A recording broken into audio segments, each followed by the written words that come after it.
大家好，我是国研院副院长林博文，欢迎大家参加今天的Stanford Taiwan LEAP Virtual Symposium Series Advanced Science and Technology。非常感谢张英之教授的大力协助，邀请到包拯南教授担任主题演讲者。我们也很期待两位非常优秀的 LEAP 学员，高坤哲助理教授、石建中助理教授一起来分享他们的研究成果。祝今天的活动顺利成功，大家收获满满。Okay, thank you, Director Lin's greeting. And without further ado, then I'd like to introduce the LEAP director, Professor Kurt Frank. Kurt, it's all yours. Can you hear me?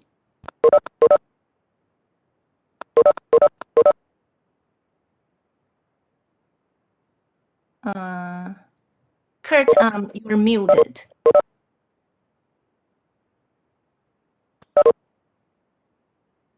那个 LEAP 这边可以听得到我吗？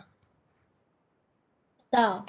Okay, so Kurt, I think you're muted. Thank you. Okay, cool. All right, Kurt, it's all yours. Okay, good.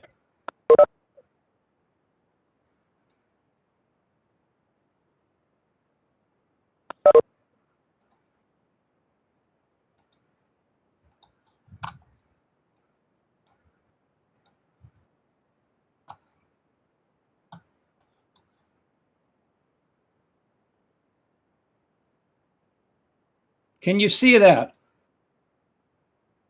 Ying. No. Oh, great. But I can play that for you. All right, why don't you play it for me to save time? Okay, so let me just do this.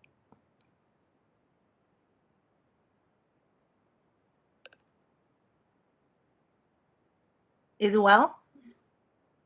Can you see it?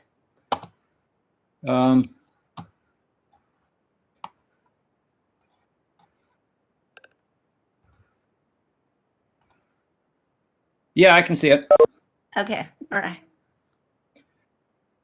Okay, so you're going to be able to advance it, correct?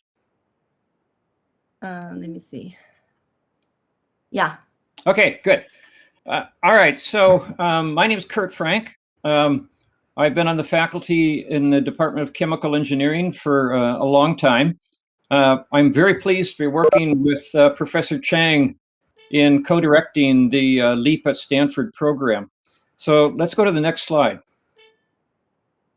I'd like to start out with just a few words about Stanford for those of you that may have heard of the university and of Silicon Valley. I think that's probably many of you. But I want to give a characterization of Stanford and the way that faculty and students and staff at Stanford sort of view technology, because I think that's relevant to the LEAP program. There was an article in the New Yorker in 2013 that called Stanford University Silicon Valley's Queen Mother. I don't know if that's true or not, but a large percentage of alumni faculty were founders of for-profit or non-profit organizations. Many alumni were either an administrator, an early employee, or a board member at a startup. More than half of the alumni chose to go to Stanford because of its entrepreneurial environment. The last bullet is one that is, I would say, fairly soft, but it's impressive even if it's off by 50%, saying that 18,000 firms in California generated $1.3 trillion and employed more than 3 million people. So Silicon Valley has had an impact, clearly. Stanford has participated in helping to make that impact. Next slide. Okay, so the companies, the logos, the icons that you see on this slide indicate these are all companies that were founded by Stanford-affiliated faculty or students. And this is so-called Generation 1, which is semiconductor-based. And recognize many of these companies, including Taiwan Semiconductor. Next slide. After the semiconductor push, the next generation of companies that were founded were more energy related and sustainability related. And so you can see from the number of companies here, it's quite large. And so right now, Stanford has contributed both to semiconductor and to energy and to sustainability in building Silicon Valley technology. Next slide. So one of the things I wanted to do is to give you an idea how Stanford teaches its students, undergraduates, graduates, postdocs, to do engineering. It's clear that they have to have a technical depth in a particular field in order to be successful. But they also have to have other basically attributes: creativity and innovation, entrepreneurial outlook, communication skills that are very strong, be able to work as a member of a team, global experience, and commitment to lifelong learning. Jim Plummer, who was Dean of Engineering for 15 years, strongly believed in this, and he talked about students and faculty also at Stanford in a certain way. Next slide. Dean Plummer said that we really want to train people at all levels to be T-shaped. That means that they've got a foundation in a technical discipline, but then a breadth of knowledge about entrepreneurship, creativity, and innovation. You have to have both. You can't just be a specialist. You need to have breadth. Next slide. Okay, so there are certain regional advantages to Stanford. It's got a strong entrepreneurial culture in areas of important technology today. The Stanford entrepreneurs emphasize networking and working with faculty, alumni, student groups. These are all important for founding startups. Bay Area is very strong in science and technology, also in art. And that speaks to the question of creativity and innovation. And there is a link between art, science, and technology that many of us in the Bay Area think is important. Finally, the Bay Area culture promotes risk-taking. The social system and communication and collaboration are all critical. World-class innovation is the result. Next slide. Oh, sorry. Happened.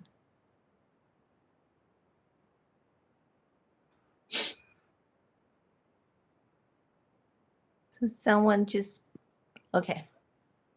Okay, so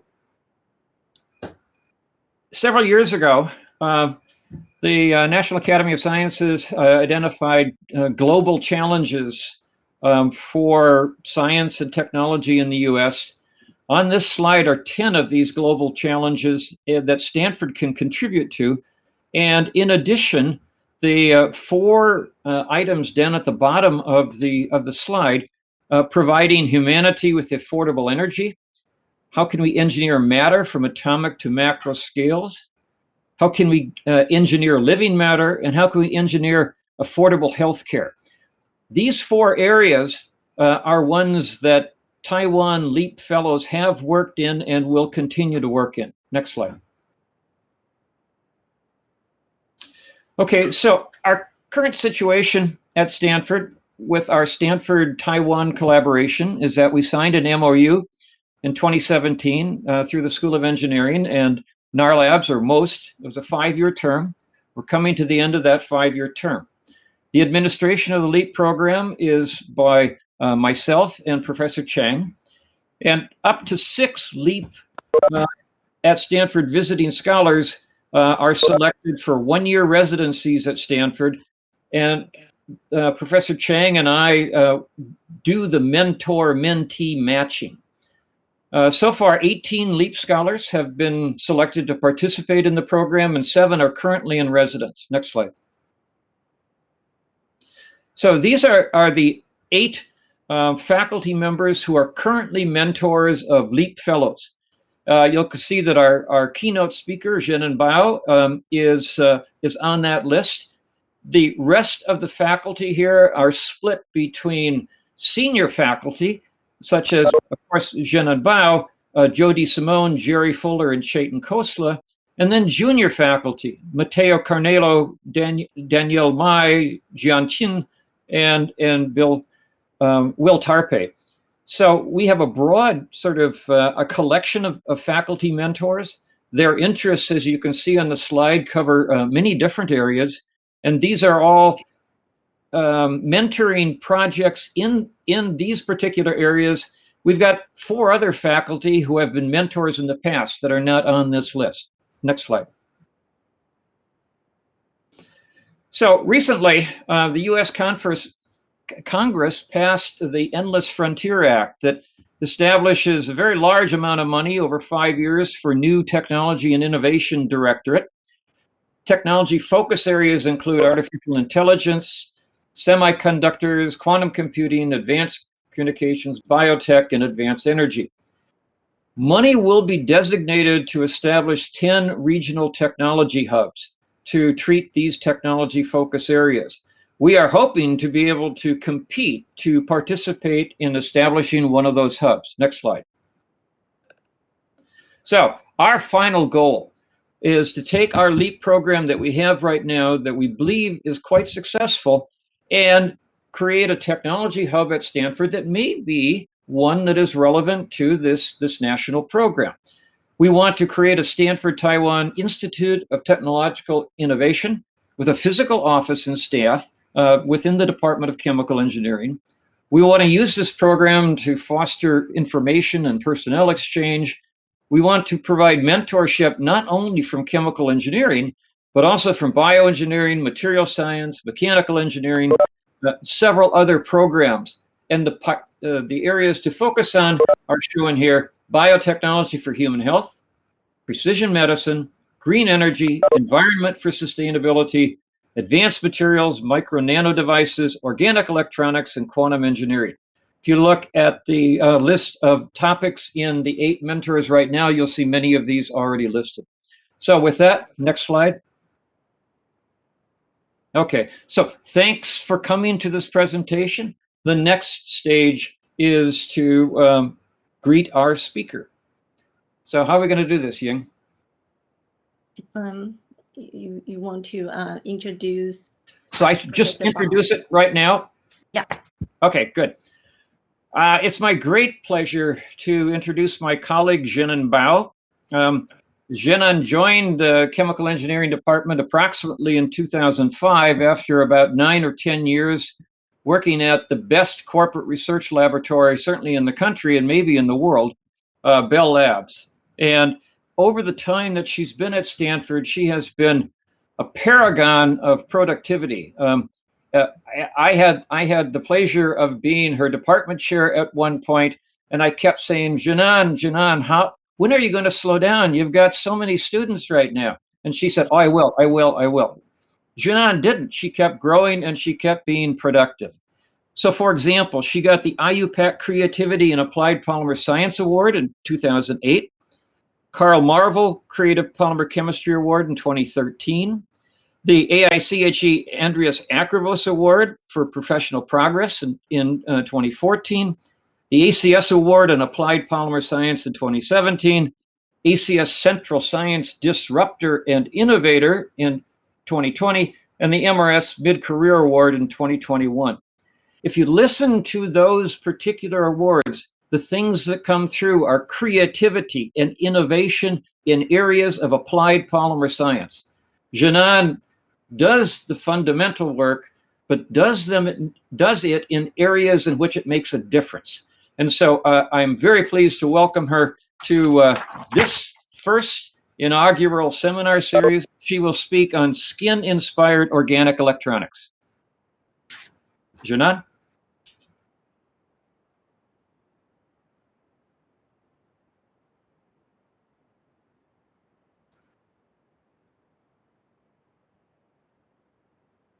You're muted, right? So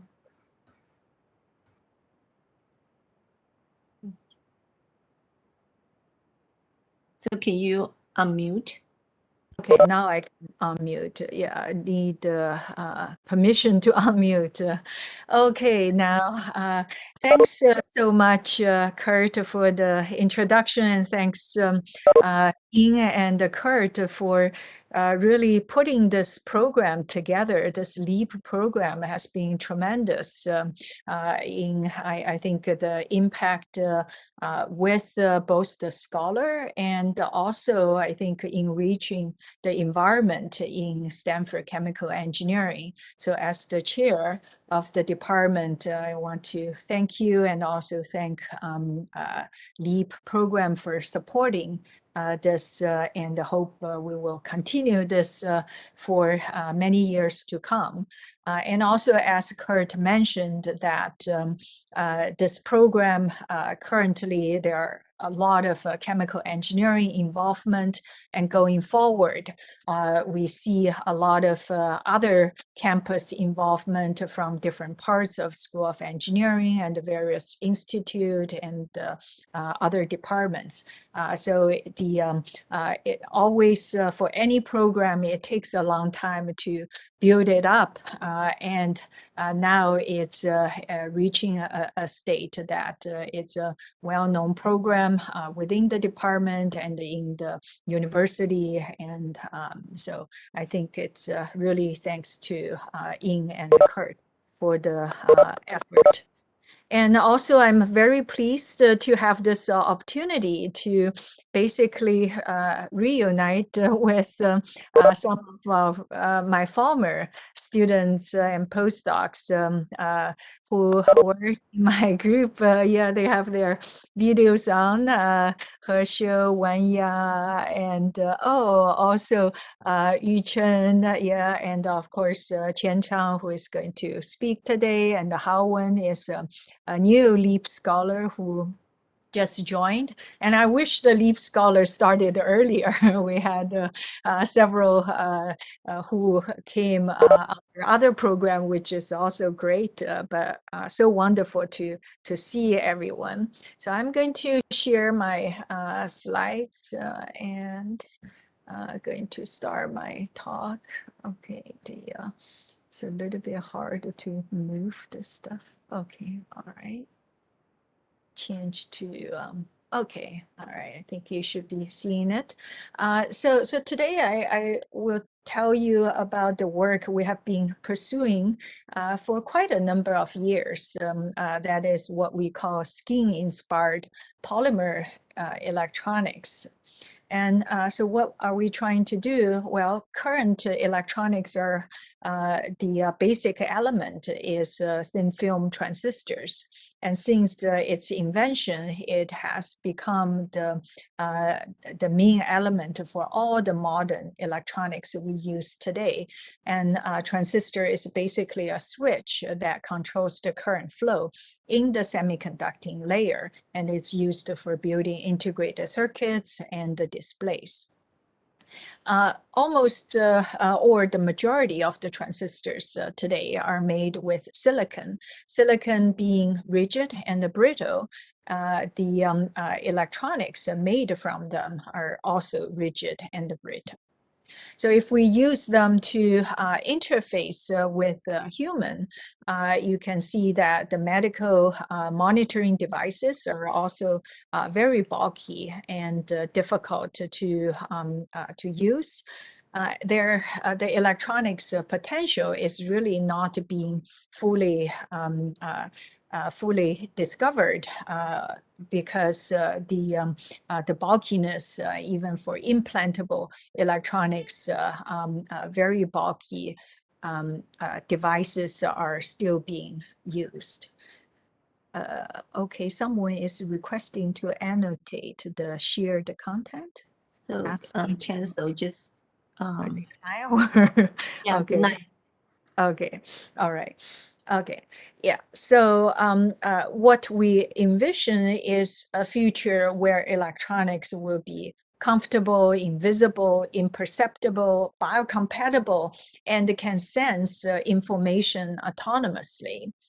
So skiing has been an inspiration for us modern electronics development to think about what are the key components to be incorporated for many decades, starting from trying to incorporate sensors for prosthetic hands and to more recently building all kinds of electronics, trying to incorporate the flexibility, especially into modern electronics.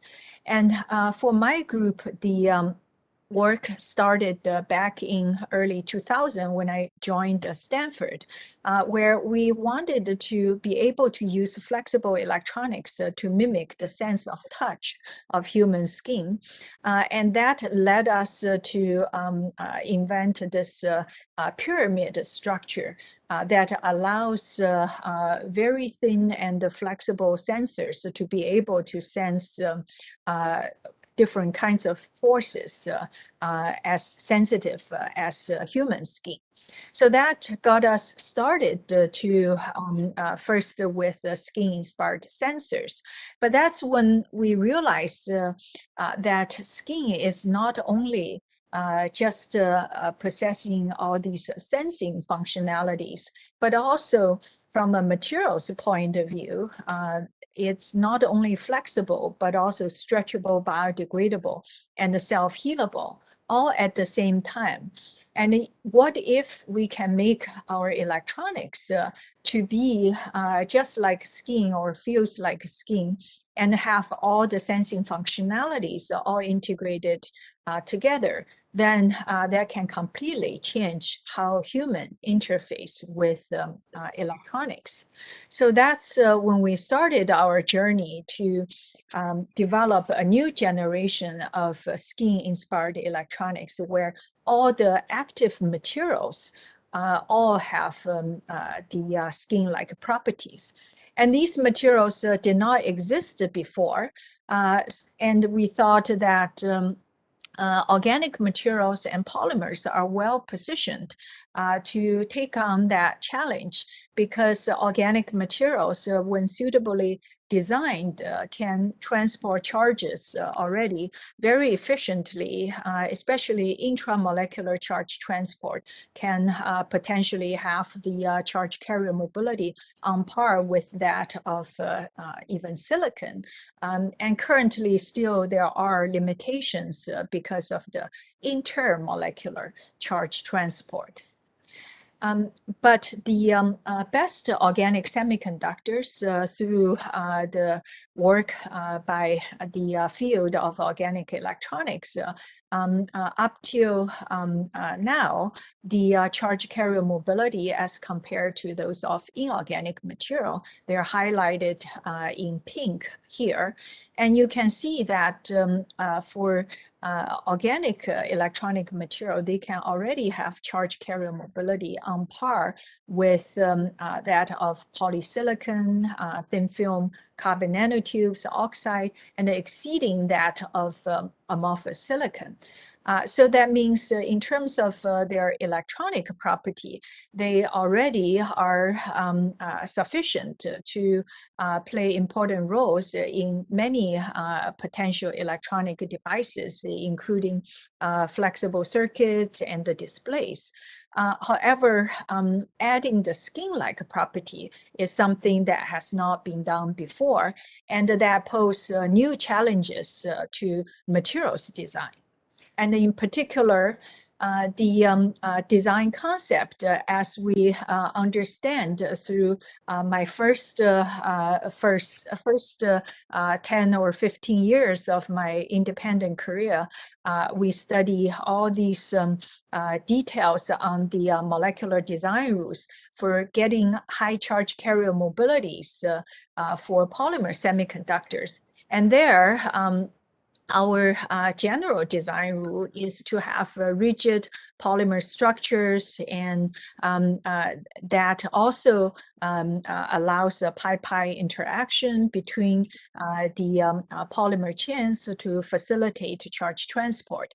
But the rigid polymer structure and also these crystalline structures inevitably make those high charge carrier mobility films to become brittle again with only less than 25% strain.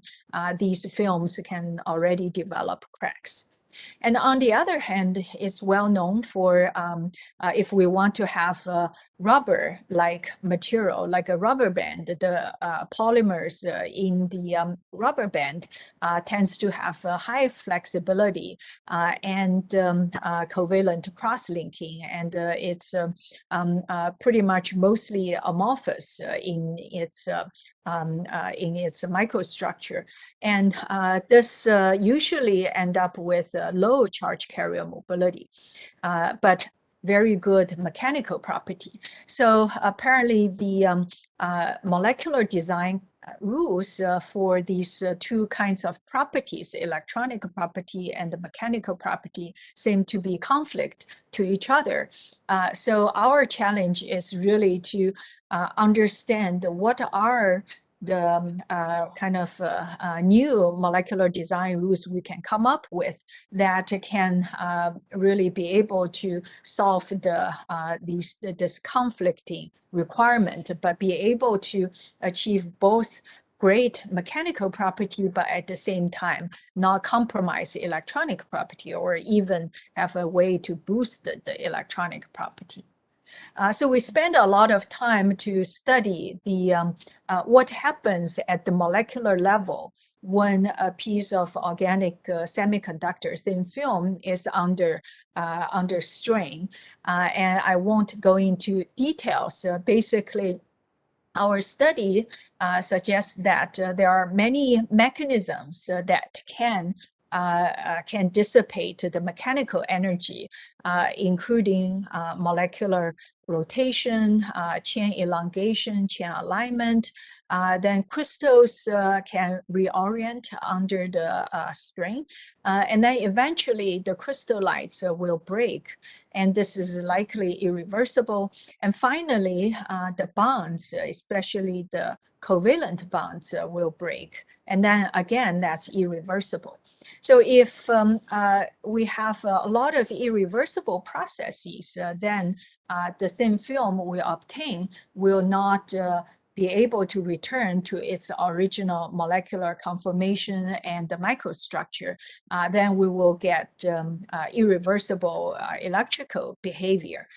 So the mean design concept is to come up with molecular design so that we can basically eliminate or remove as much of as the irreversible processes as possible and encourage other reversible processes, and at the same time promote the good charge transport.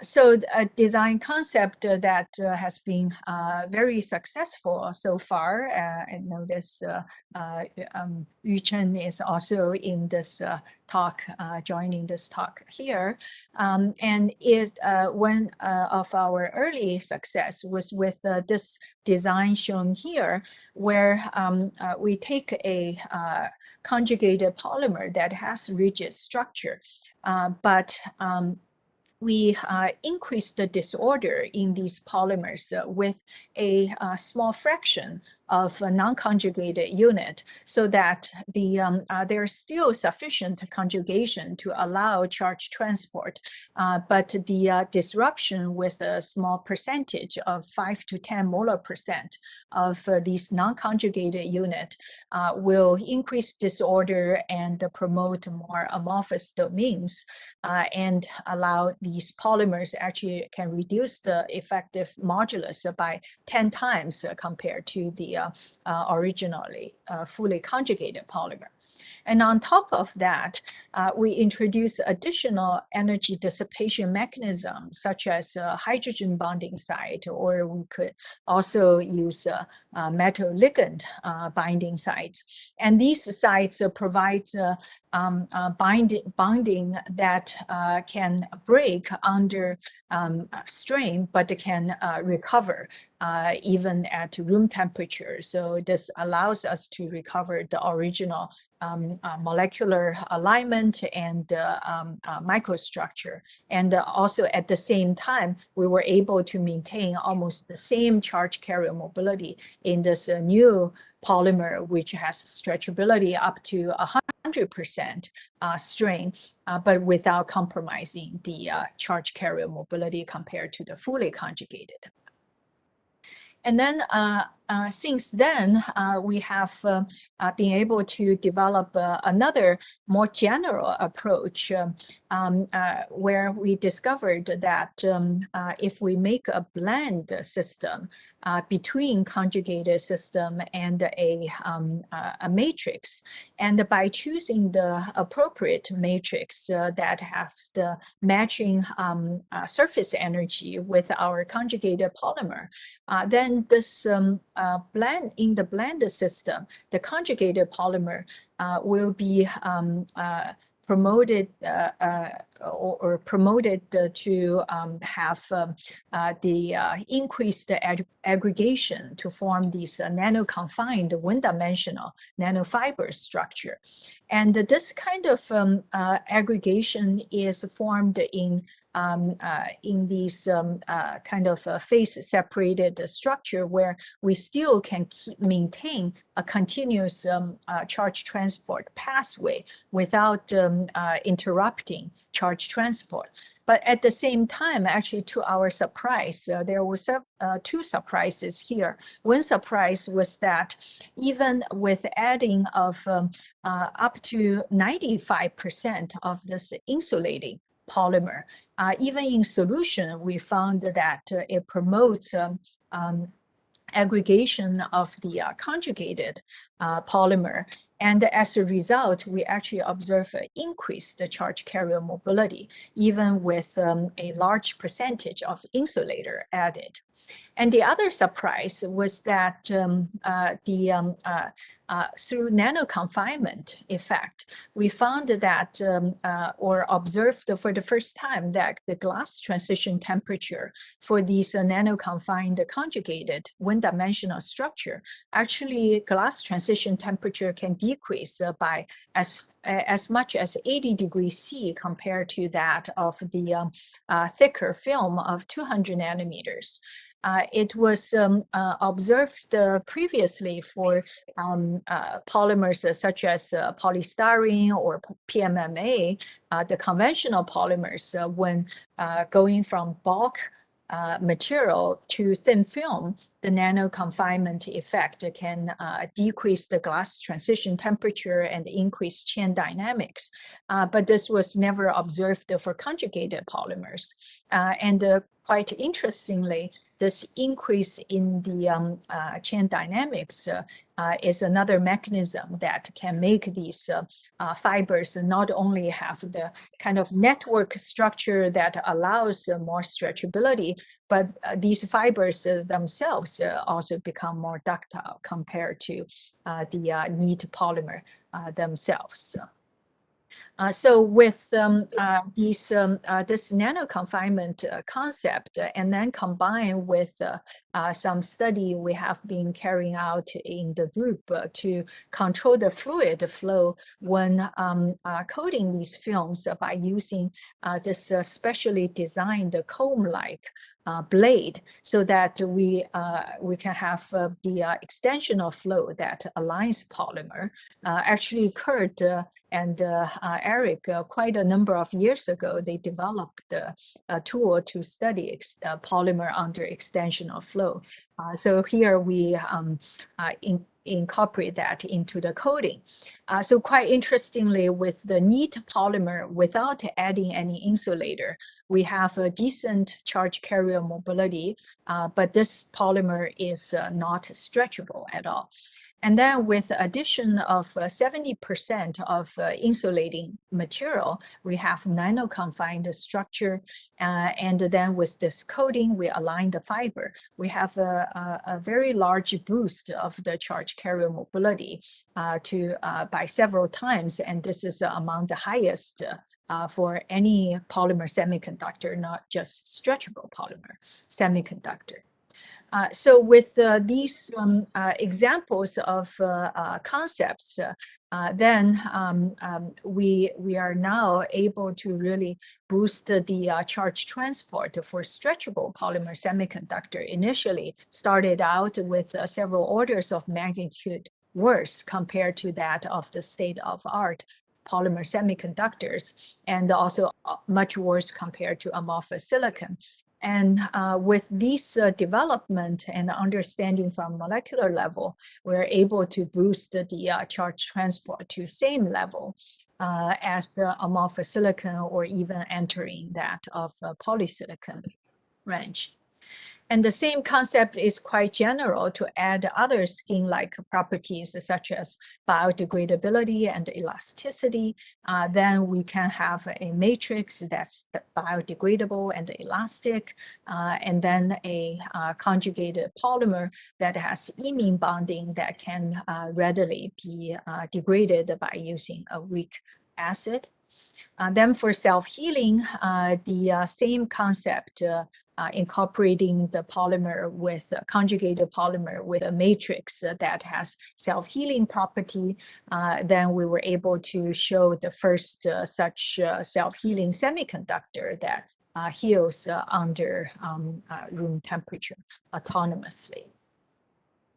And finally, for stretchable conducting polymer, again, tuning the morphology, understanding how to realize this kind of fiber-like morphology allowed us to be able to get both the record high electrical conductivity, but being stretchable to 100% at strain at the same time. While if we take the state-of-art conducting polymer, it can reach similar conductivity, but can only strain to 5 to 10% and start to break.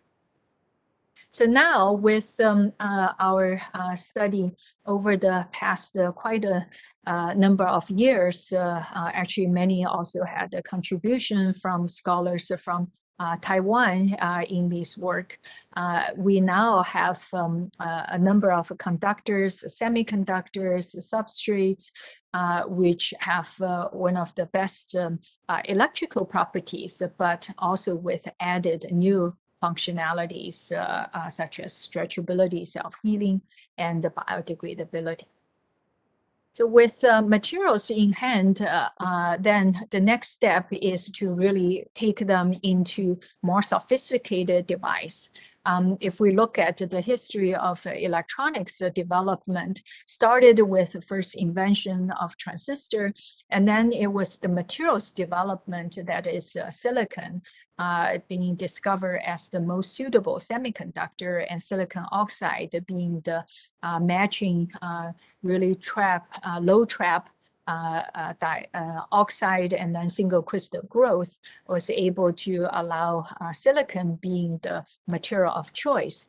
But then it wasn't until the invention of integrated circuit and the development of photolithography, then we start to see the development of microprocessors and electronic circuits really taking off, and following the Moore's law to shrink the size of these devices over years to today's even just a few nanometer in size, with increasing in speed and also lower the price per single transistor. So we think that, well, for any other electronics development, we will have to follow the same trajectory. That is, we need processes to really put materials into sophisticated devices. So we spent quite a lot of effort to develop such processes.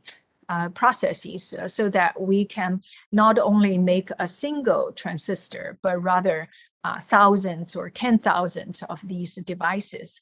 And the challenge is really here when we make these arrays of devices or wanting to put them into circuits, each of the material, conductor, semiconductor, dielectric, they all have to be patterned into small feature size. And also the subsequent layer cannot damage the or degrade the electrical performance of the previous layer. So that poses a lot of challenges, actually both from chemistry point of view and also electrical engineering point of view. But we were able to, thanks to these great students and postdocs, we were able to develop such a process.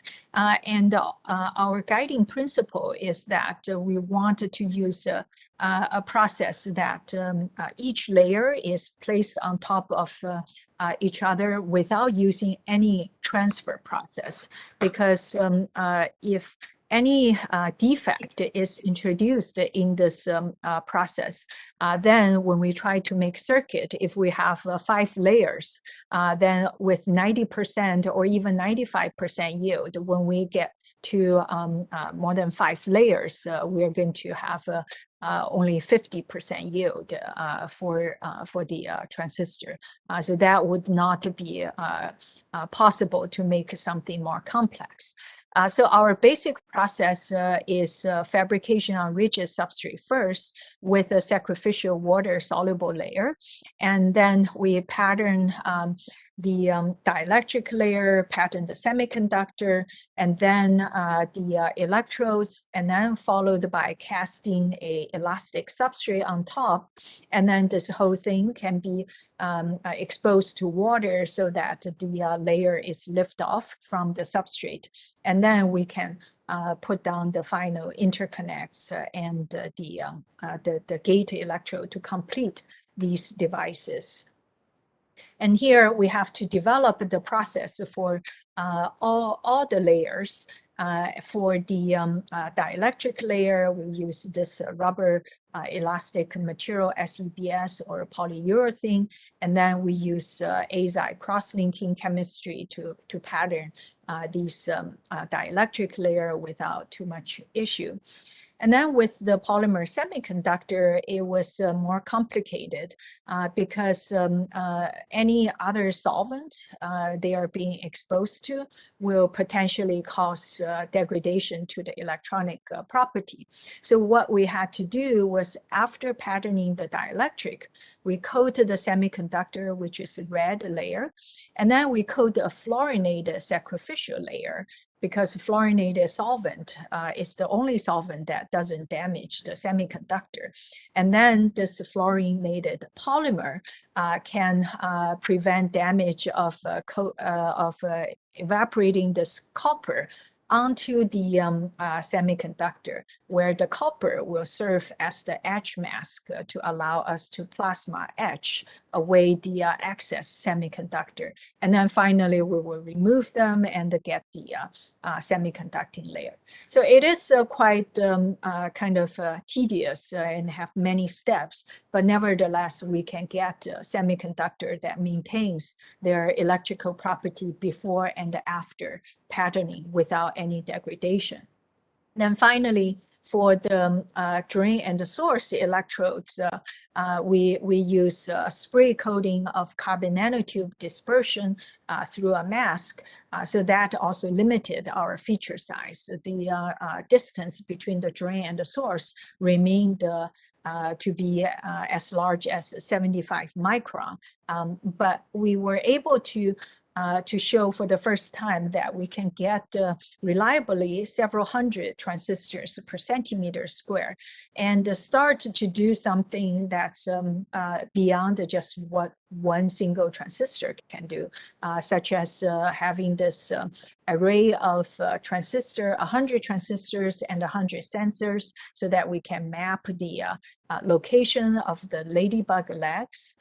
And then these basic circuit blocks, amplifiers, ring oscillators, analog circuits and different kinds of logic circuits. These are all building blocks for more complex circuit blocks. Now we can build them.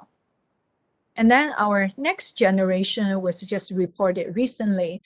Instead of the more complicated lithography process, which has many steps, and also we have to, for example, deposit the copper, remove it, and etching. It's very complicated. We decided to use chemistry to directly develop our semiconductor and conductors to be photopatternable and stretchable, and also maintain the charge transport properties. And then that will allow us to directly pattern them layer by layer with just a few steps and be able to simplify the process. And that would be the key for higher resolution and also higher reliability. So we have the conducting polymer. This time, instead of carbon nanotubes, we through our earlier study, we found out that certain additives, such as these polyethylene glycol kind of PEG type of polymer, can induce the conjugated polymer to have some aggregation to increase conductivity, and then these acrylate groups can allow them to be mesacrylate groups can allow them to be photopatternable, so that we can make a double network that is both conductive, stretchable, and the pattern down to 2-micron resolution. The details is that we need to figure out the right composition and right molecular weight to use, so that we induce just the right amount of physical cross-linking so that we can photo pattern, and not too much so that the photo pattern does not make a difference in the conductivity.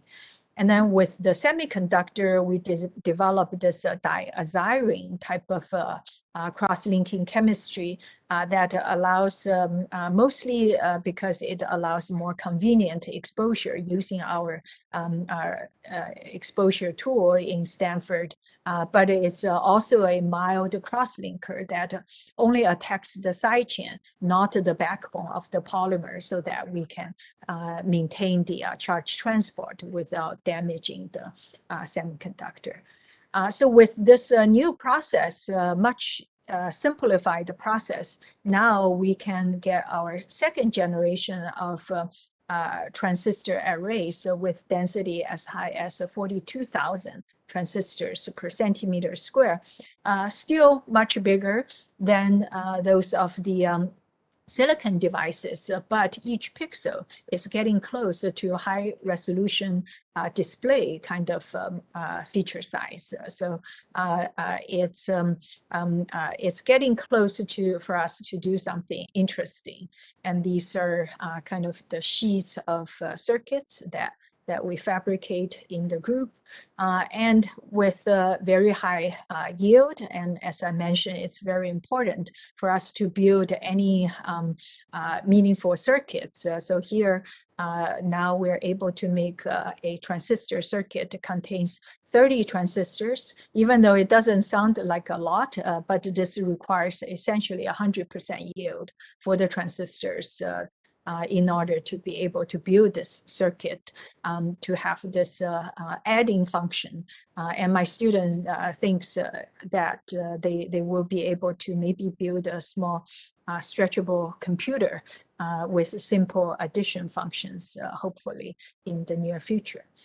And you might ask why, since silicon can do everything in such a small kind of area with incorporated sensors, signal processing, amplification, analog to digital circuits, and also the final Bluetooth and microprocessors. Why do we need our transistors to be so dense, and isn't that competing with silicon?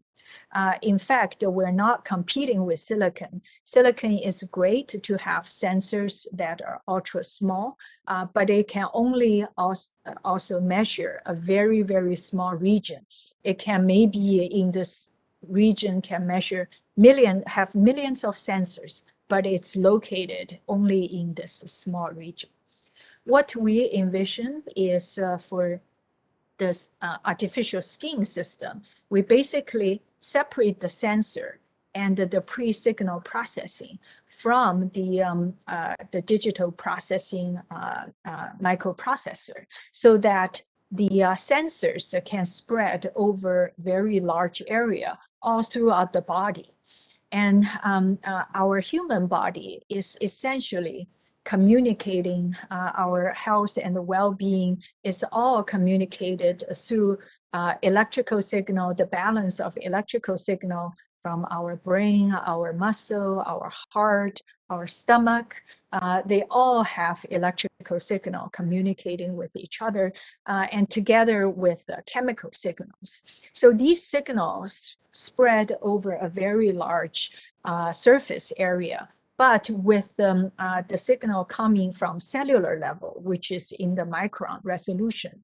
So what we hope to ultimately be able to achieve with our skin-like electronics is be able to sense this information at cellular level, but spread over the entire body, so that we can really learn how these signals from different parts of the body really communicate with each other, and how that impact our health and mental health to physical health and the well-being of the person.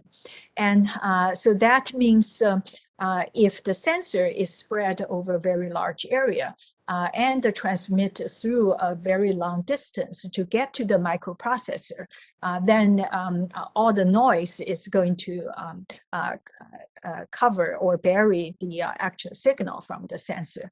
That's why we need to separate the sensor and the signal conditioning from the microprocessor.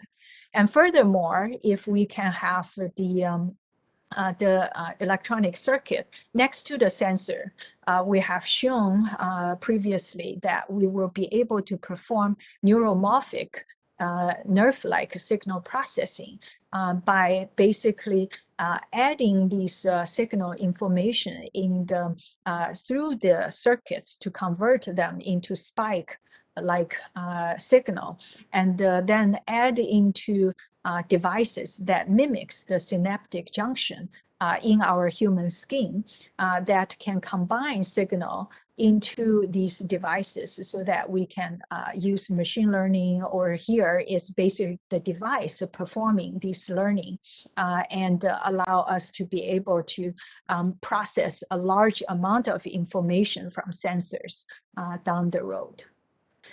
So to summarize, currently with the development of materials and understanding of the materials, now not only transistors can be realized with high density. The current version is 42,000 per centimeter square. We are moving to 100,000 per centimeter square for the next generation. And all the other important components for building electronic systems are all on the horizon. 13.5 megahertz diodes are important for wireless RFID tags. This is going to be coming out soon. Stretchable polymer displays also is coming out soon, and together with solar cells, batteries, various sensors, and health monitoring tags. I think my time is almost up. I'll just say that there are a lot of opportunities for these electronics for monitoring, not just on the body, but also inside body to, I mentioned the electrical signal, and also for interfacing with human in applications previously not possible, such as electronics that can grow with human, implantable electronics when the person is young, as the person grows, the size of the organ will change. And here, our skin-like electronics can change the size and maintain the electrical function as the child grows into adult. So finally, again, this is our ultimate vision for our skin-inspired electronics. And I think there are a lot of opportunities to connect material science, chemistry with electrical engineering and the bioengineering. So we're really excited about this endeavor. And we believe that skin-like sensors, circuits, and batteries will hopefully fundamentally change our relationships between electronics and each other.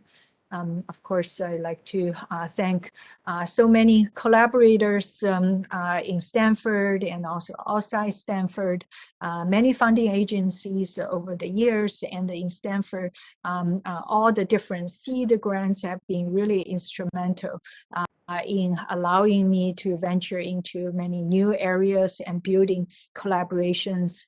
And of course, all the work was done by these creative and energetic students and the postdocs. I'm really fortunate to have them working and being able to work with them and mentor them. And thanks again, LEAP program. It has been a pleasure to host the LEAP scholars. And I also look forward to hearing their reflection of their experience. Thanks, everybody.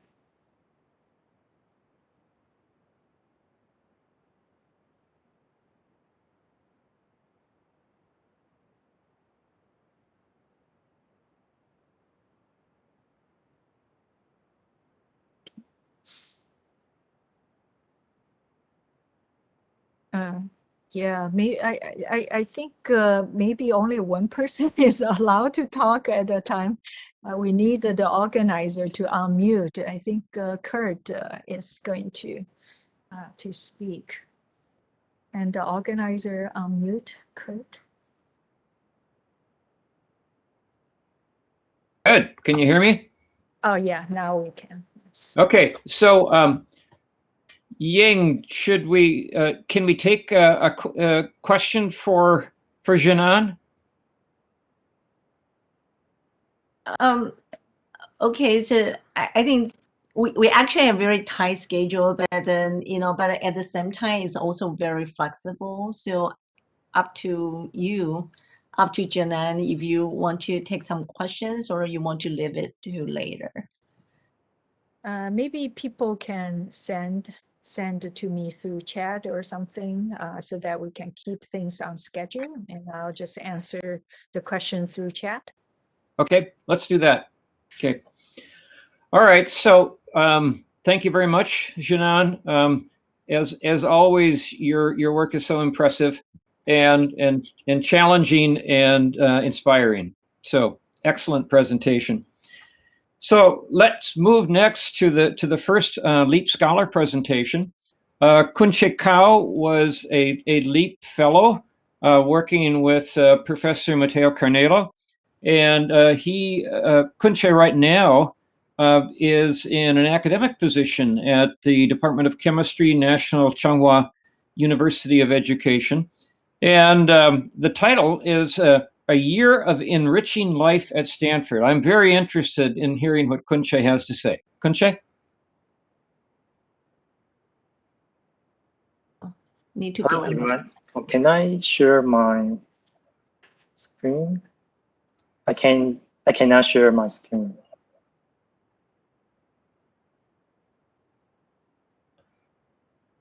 How can Ying? So I can't control anything here.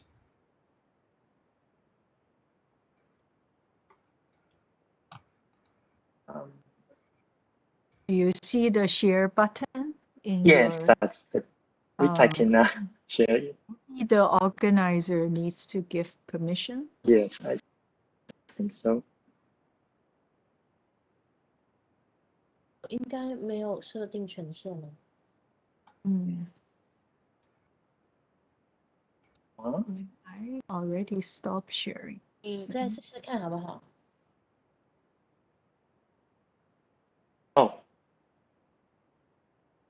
I can hear now.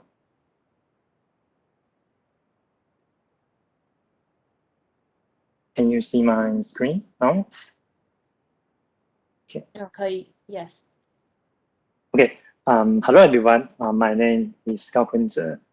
First of all, I would like to thank Professor Zhang and the DEEP office giving me this chance to share you my work at Stanford. My research title at Stanford is photocatalytic CO2 reduction using hybrid nanopores catalysts. Today, however, I probably cannot show you the detail due to the limitation of time, but I hope I can convince or encourage some of you to apply the DEEP Stanford program if you are still hesitant to. And I want to let you know if I can do this, you can do this.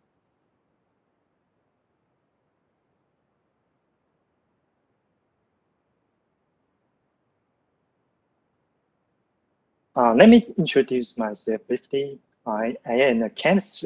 I earned my PhD at National Taiwan University in 2013.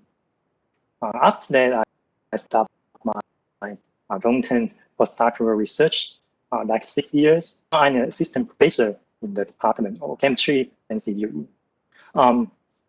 Through the LEAP program, I joined Professor Cornelio Cruz, working on topics related to energy and environmental issues. My project is actually about preparing advanced catalysts using solar energy to convert carbon dioxide to value-added chemicals or fuels. Some reports show that if we can use the carbon dioxide as an ingredient, we can much reduce the total cost for carbon capture. So someday maybe we can realize the carbon neutral energy future. But because of the inertness of carbon dioxide, photo reduction of CO2 is a very challenging reaction. And then we try to design a hybrid nanoporous material to capture, activate, and reduce carbon dioxide at the same time. We design and engineer an emerging material called porous organic framework to concentrate carbon dioxide around the photocatalysts and study how it can improve the photocatalyst CO2 reduction. From this project, I have the chance to gain the knowledge of preparing all the state-of-the-art catalysts and then how to build up the catalytic reaction lines. We made well-defined nanocrystal catalysts to figure out the structure and function relationship during the catalytic reaction. And in Cornelio group, as you can see, they have several sophisticated reaction systems. One called Hephaestus, is an ancient Greek god for the photocatalytic reaction. And the other one is Zeus. For basically, you can run tens of different gaseous reactions using the same system.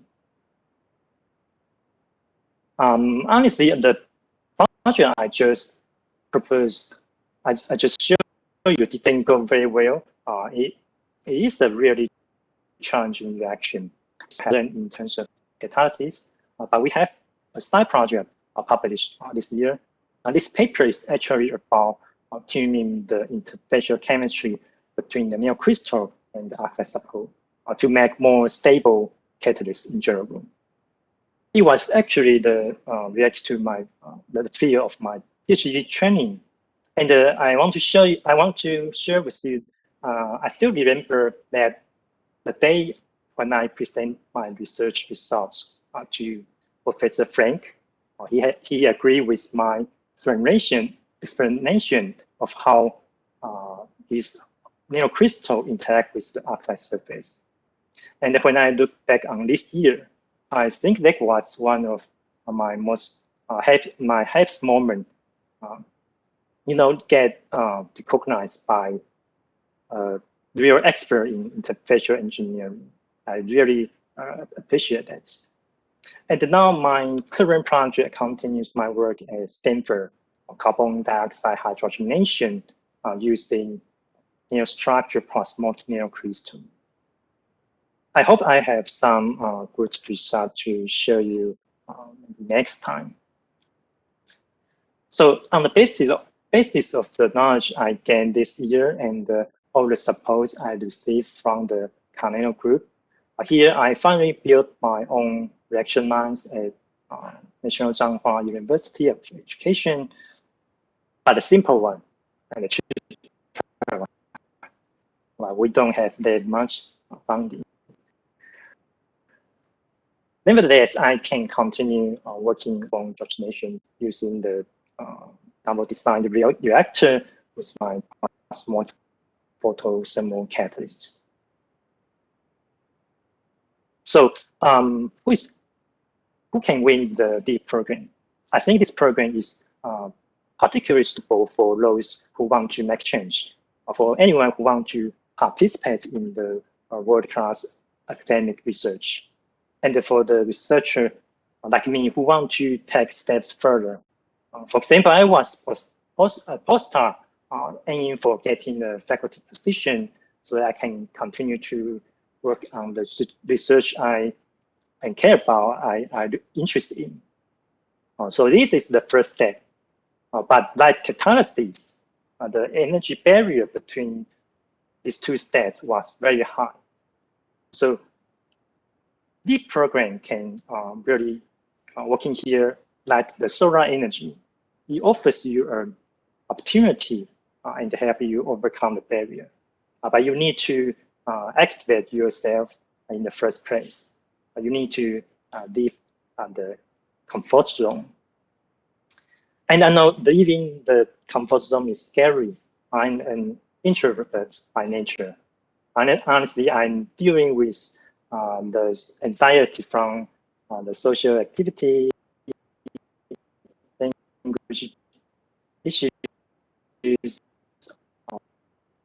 or some cultural barriers all the time. Certainly go to the major league. People there speak English so fast, like a major league pitcher throwing baseball with a speed of 100 miles per hour to you. Also, I can't really tell you how to stop that fear, but I want to let you know it's just a mechanism for us to constantly improve ourselves. And remember, while you entering the fear zone, don't forget there are learning and growth zone. You start to find purpose and set new goals, acquire new skills, and eventually you gain self-confidence. And I think that's how one get closer to success. Remember, Otani is from Japan, right? So people in Stanford are really major league players, but they are all very patient and willing to listen. So can come down and speak slowly, show your ideas and capabilities. Once you get used to the life there, you will find out it's so wonderful to work at Stanford. For example, you can learn how to operate all the advanced instruments you need. Not only those in your mentor's depth, but also those in the shared facilities. People there are so open-minded and friendly. You can talk to excellent students and researchers from all over the world every day. So I guess it's almost the time. It's a really wonderful year to me. I actually don't have too many casual life photos to share with you. Finally, I would like to thank Matteo, Professor Frank, and Professor Zhang for all the advice and encouragement in this year. The funding from MST of Taiwan and of course, all the support from the office. And finally, I would like to thank the team of Camero Group working with these excellent people really enrich my life at Stanford. Thank you for your attention.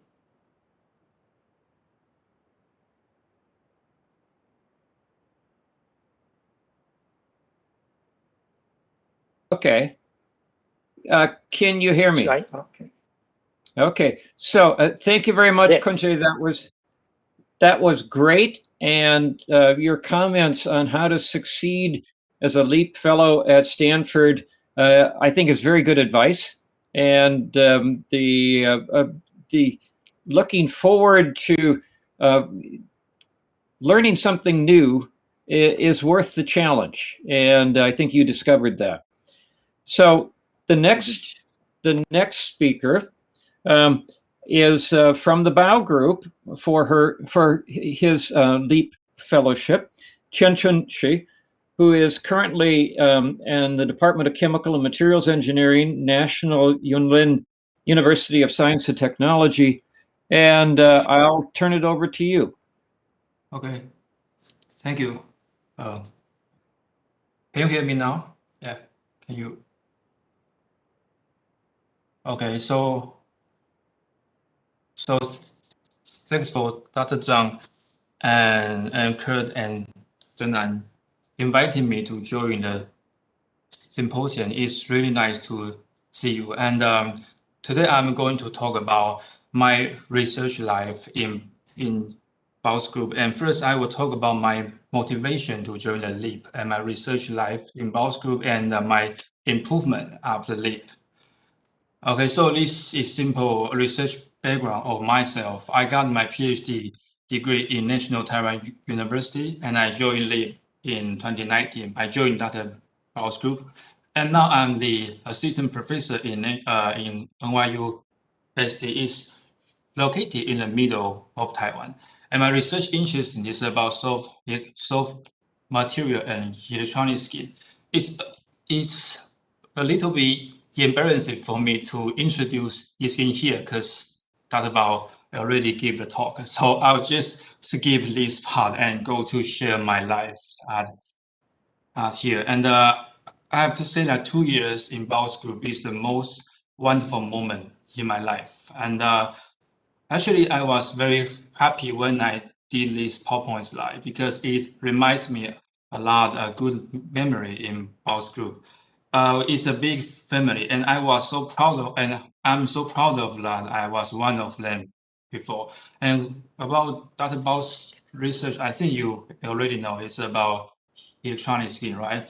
And actually, doing electronic skin is one of my motivation. I still remember this paper. 7 years ago, I was sitting in front of my laptop and reading this paper. This is very beginning paper of the electronic skin. And this paper demonstrates the concept of electronic skin.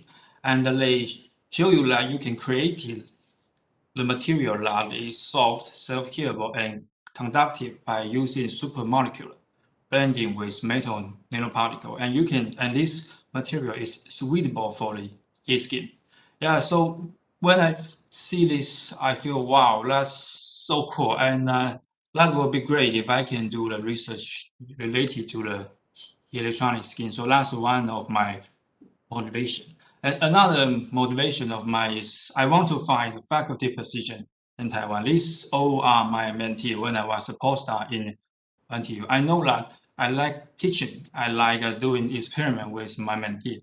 So I want to know how to become a better scientist, how to become a good professor. And in this picture, you will find that many of Dr. Bao's postdoc or PhD students now they all are the professor in the US. So in my point of view, she must be a very, very good educator, right? So if I can be her postdoc, then that's great. Then I can learn a lot. But you have to know that it's very, very difficult to join her group as a postdoc, even you have science or nature. It's still not easy. So LEAP program is a very good opportunity for a postdoc like me. We can use this fellowship to join many famous groups in US. So that's pretty nice. So I use this fellowship and join Dr. Bao's group as a postdoc. And in Bao's group, we have a group named CNT subgroup. And in this group, we all focus on CNT electronics for the electronic scheme. And because CNT has very high stretchability, and if you use CNT to make a transistor, then it shows high speed and low power consumption. So it's a very good material for the electronic scheme. So my main project here is use CNT electronics for e-scheme. But you know, in such big group, it's better to have the collaboration with other postdocs, right? Then you can learn more, then you can have better idea. And I'm really lucky that I have two good friends in here. Donglai and Yuanwen. Donglai is pure electrical engineering. His major is in CNT and circuit design and photolithography. And my major is polymer. So we work together to develop new fabrication process for the CNT transistor. We hope we can make the device smaller and high density. So I make the polymer for him, and he teach me how to do the circuit and photolithography. He's very kind and patient. He teach all the things he knows to me, and no idea. And you know, I'm a chemical engineer, so sometimes my question might be too simple to pure electrical engineer, but he always say, that's fine, don't worry. And I already come back half a year, so sometimes I just call him if I have some problem in circuit or solid state physics of the CNT, and we can have a short talk. So I really appreciate that I can have a brother like him. That's pretty good. And another one is Yuanwen, and we call him Professor. Why he has this nickname? Because he has a lot of knowledge. He knows from physics to chemistry to biology. And I also learned a lot of things from him. So combine their expertise, we comes up with this new idea. We are trying to make the stretchable CNT photo transistor for the patient who suffer from the Bell's palsy. Because the patient got the Bell's palsy, then she cannot control the light lead. Then, which means there's no protection for the sunlight, and they might damage your eye, and eventually you will lose your vision. So we are thinking if we can make electronics on the skin and convert the light signal to the electrical and transmit to the visual nerve, then it can help the patient to close the lid. Then, so that's my project in Bao School, but this project is still ongoing, and I hope I can finish this one soon. And I do learn a lot from Bao School, and I need to thank for Zanan. I learned a lot of things from our subgroup meeting. She is very patient. She never interrupt my presentation. She'll just wait. And when you finish, she'll give you good suggestions. She will tell you which postdoc you should talk to, whether you can find the instrument you need. And I feel like she is very sensitive to the research topic. She always know what kind of topic that is valuable, and she will encourage you to do that topic. Even sometimes the topic is quite difficult. And this concept changed me a lot. When I was a postdoc in NTU, sometimes I choose the topic that is easier. You know, easier topic means you can publish paper faster, right? But that's not always right. You have to choose the topic that is valuable and keep doing that, then to improve your research quality. And that's what I learned from Dr. Bao. Yeah, and so finally, just show you the improvement of my career. I'm a scientist, so all I care is review assignment, faculty position, and funding, right? And before, I don't have any review assignment, but now I have some review assignment. And I think that's because my friend, they recommended me to the journal office. So that's why I can have this opportunity. And before, I don't have any faculty position and funding. That's really bad. But now I am the assistant professor in NYUST, and I just got a young scholar fellowship from the Ministry of Science and Technology this year. I think only 25 young professors can have this one, and it's a big funding. So I can build my laboratory. I can buy instrument I need in my laboratory. So I just want to show you that's a huge difference, right? Before I have nothing, but now I have a lot. Thanks God. And so what I can say, just join the leap and then get your bright future, right? And just finally, just show you my life with COVID-19. Yeah, we have to eat lunch outside the building. And we need to take turn to the university. So you can see the campus is empty. So sometimes I feel really lonely. But I took some beautiful photos in the campus. And Arizona Garden is one of my favorite view in campus. So I recommend you to here when the COVID passed and to enjoy the life here. Yeah. So thank you. Yeah. Thank you. So thank you very much. And I think we have exceeded our time, Ying. What's the situation?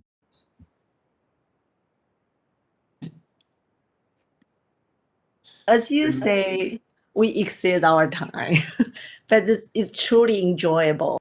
So I don't know, maybe we open like for some question, and if people have to leave, then they can just leave as they like. Or what about that? That sounds good to me. Ying, do you want to take the questions? Yeah, sure. So I have to check with the LEAP office. Is audience allowed to speak? Yes, they are allowed to speak now. Okay. They can unmute themselves. Anyone want to comment or ask questions? This is very rare chance. As you just learned, Professor Bob, Professor Frank, they're great, very difficult to reach, although they're, very friendly. But now it's one final chance before they have to go to bed. And their family, of course.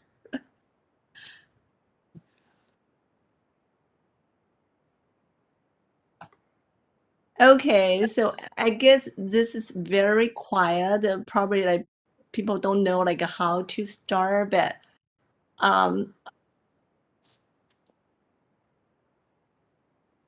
I just want to, like before saying anything, anyone else, right? So I just truly touched by these two LEAP scholars feedback. It's really wonderful. And for us, and this kind of feedback really help us, and continue to leap. Okay, so I also. Ying, let me ask one question of Professor Bao. So, Jinan, can you hear me? Okay, so the question is, how different are people, their skin chemistry in terms of the interfacial aspects of any kind of a sensor? The resistivity of skin depends upon how dry or moist it is, I presume. But how much do you have to tailor a particular wearable device to the individual? Are there different classes of sort of interfacial bonding that you have developed in order to accommodate individual differences? Well, that's a great question, Kurt. We haven't gotten that far yet. to really understand the differences between human skin. We're still at a stage to get our device good enough to be put onto human skin.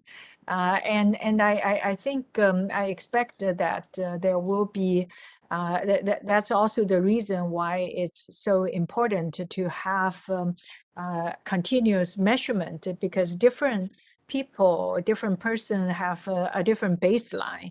And then if we don't measure the baseline and establish this baseline, and the traditional medicine is to just go to the doctor's office and measure once a year, then that's very difficult to catch a lot of the important changes in our health. So I expect with different type of skin, maybe the person will have a different baseline that's associated with this person that hopefully we will discover if we can have our device good enough to do long-term measurement down the road. Thank you. Thanks for the question. And I just want to say that how much I enjoyed the presentations by the two LEAP scholars. Really brought back a lot of wonderful memory, and also make me feel as one of the mentors, feel it was such a rewarding experience to host the scholars. So thanks for having this program, and I think it's really a wonderful program. Well, so all three of you have really made, I think, this first seminar presentation a success, and we will be having more. And I hope that there is. I counted earlier quite a few people participating. And maybe some of you will think about actually applying to the LEAP program. So thank you very much for participating, and thank you for your attention. Thank you. Thanks, everyone. Have a good day. You too. Bye. See you next Bye-bye. time. Thank you, See Jenna. you. See you. Thanks, Ying. Bye. Chen Chang, so good to hear from you. Hope Oh, all is well. me too. Are you in your office? Yeah, I'm in my office. Yeah. It's not a virtual background because I cannot tell. Oh, okay. Hoshu and Wenya are still around. Thanks so much for joining. Yeah. The Hoshu, Wenya is using the same background. Yeah. As I, Thanks for that. yeah, good to see all of you. Yeah. Okay, all right. Yeah, hope next year I can visit Taiwan, the January meeting. Yeah. Not sure yet. Currently seems still the quarantine is needed. Not sure it's going to happen, but hopefully then I'll see you guys in person. Yes. Okay. Bye. Okay, all right. Thanks. Bye. Thank you, Kurt. Bye. Bye.